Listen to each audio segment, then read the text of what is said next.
एक लकड़हारा बहुत गरीब था, लेकिन वह गरीब होने के साथ साथ बहुत ईमानदार भी था।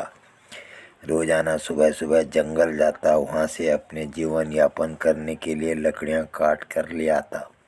एक दिन वह अपने रोजाना कार्य के अनुसार जंगल के लिए निकल गया। अचानक बादल गरजने लगे। लकड़हारे की पत्नी कहने लगी, सुनिए जी, हमारे घर की छत कमज़ोर हो गई है, इसे मरम्मत की आवश्यकता है। लेकिन लकड़हारा गरीबी की वजह से अपने घर की मरम्मत नहीं करवा सकता। वह अपनी पत्नी से अपनी मजबूरी का दुख व्यक्त नहीं करना चाहता था, इसलिए वह बिना कुछ बोले घर से निकल जाता है। लकड़हारा थोड़ी ही दूर पहुंचा कि अचानक मूसलाधार बारिश होने लगी। लकड़हारा वापस अपने घर की ओर लौट आया।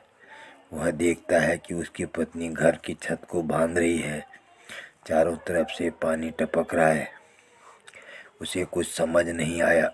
वह भागकर अपनी पत्नी की मदद करने लगा। जल्दी से अपने घर की छत लकड़ी की सहायता से बांधने लगा। वह बहुत चिंतित हुआ। उसके घर के ऐसे हालात उसे आर्थिक आवश्यकताओं की पूर्ति के लिए लकड़ी लेने भी जाना है। वह अपनी पत्नी को दिलासा देकर पुनः जंगल के लिए निकल गया। बारिश की वजह से लकड़ियां गीली हो चुकी थी। लकड़हारा सूखी लकड़ियों की तलाश में जंगल के अधिक अंदर चला गया।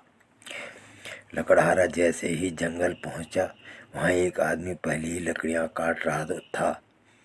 लकड़हारा यह देखकर आश्चर्यचकित हुआ, क्योंकि आज से पहले वह जंगल के इतने अधिक अंदर नहीं आया था।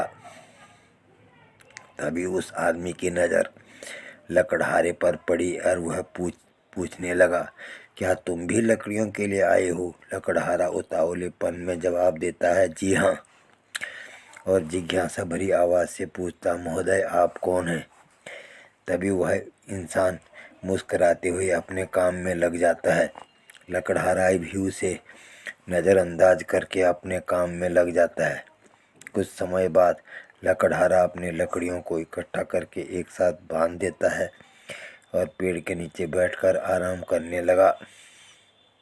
थोड़ी देर बाद लकड़हारा उस आदमी से औपचारिकता से कहता है, मेरा काम हो गया, अब मैं निकलता हूँ।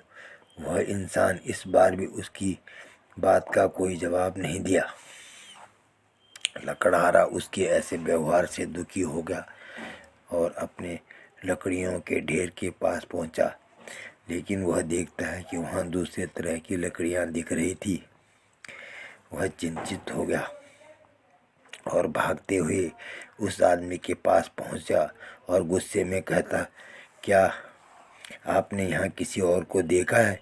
क्योंकि मैंने जो लकड़ियाँ इकट्ठा की थी वह वहाँ नहीं है, बल्कि कोई और लकड़ियाँ हैं। लगता है कोई मेरी लकड़ियाँ चुरा कर ले गया। तभी वह इंसान लकड़हारे से कहने लगा, चलो मुझे दिखाओ, तुमने वहाँ लकड़ियाँ रखी थी।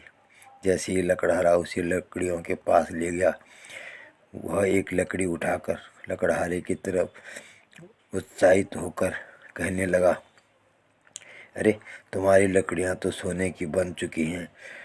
और यह बात बताते हुए ज़ोर ज़ोर से हंसने लगता है, लेकिन लकड़हारे के चेहरे पे चिंता की लकीरें साफ साफ नज़र आ रही थी। लकड़हारा तो केवल अपनी लकड़ियों के लिए ही चिंतित था। लकड़हारा दुखी होकर ज़मीन में बैठ गया। तभी वह आदमी लकड़हारे से पूछने लगा कि तुम्हें लकड़ियों से भी अमूल्य वस्तु मिल चुकी है, फिर भी तुम दुखी हो। क्या तुम्हें ज्ञान नहीं है कि सोने की लकड़ियों का क्या भाव है?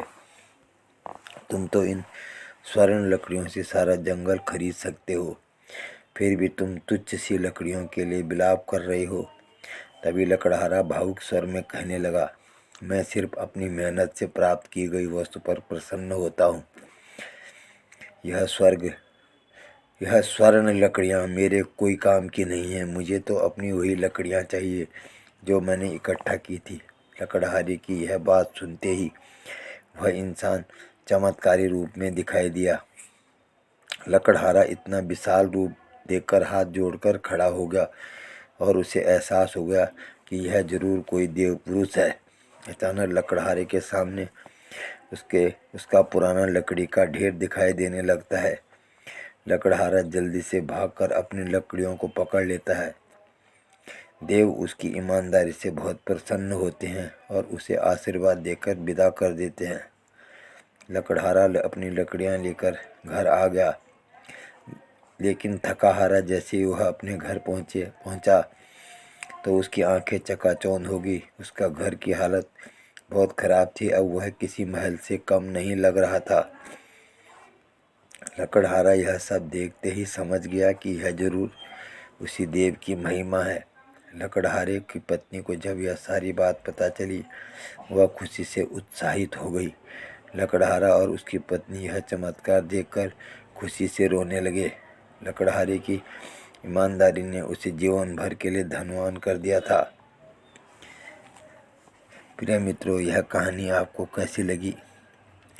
यदि अच्छी लगी हो तो लाइक करें, और यदि आप चैनल पर नए हैं तो सब्सक्राइब जरूर करें। धन्यवाद।